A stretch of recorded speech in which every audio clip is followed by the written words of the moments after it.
Mga guys, bagong gising mga guys. Pero, syempre, maaga natin ngayon mga guys. Alam niyo po ba mga guys? May pumunta sa baba ngayon mga guys.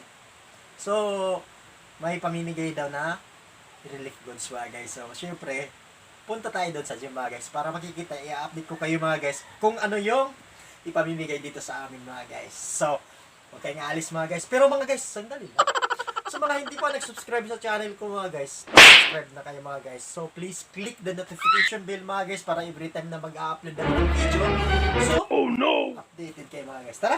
Hindi ko na kayo pag-aantayin mga guys kasi syempre matagal na. Di ba? Pupunta pa tayo dun, pipila pa tayo mga guys. Let's go! Ayan mga guys. Nakapila kami dito mga guys. So, ayan.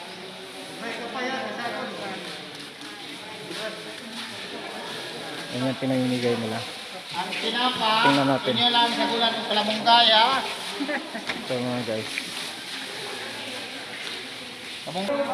So, ito na yun mga guys. Mamaya titingnan natin kung ano yung laman nito. Papakita ko sa inyo. So, ito yung ginagawa mga guys. Pagkatapos na nakuha yung bigas, so kailangan pipila ka tapos at nakaka-receive. So, yan na mga guys.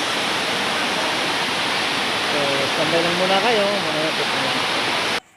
So mga guys, ito na titingnan na natin kung ano laman nito. So, ito, mayroong isang sardinas. Ayan.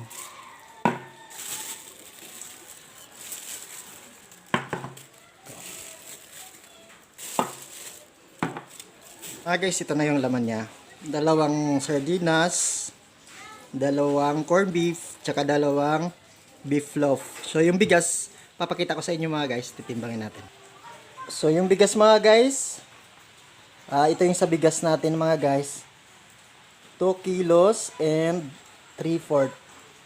So, ayan mga guys, maraming salamat.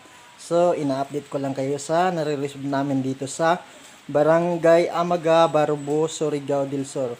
Actually mga guys, pangalawa na po ito. So, yung nakaraan, mayroong, hindi ko na matandaan, may mga sardinas at saka noodles. So, siguro yung bigas parang ganito din. So, yun, maraming salamat sa inyo mga guys. So, ito malaking tulong na rin sa amin to.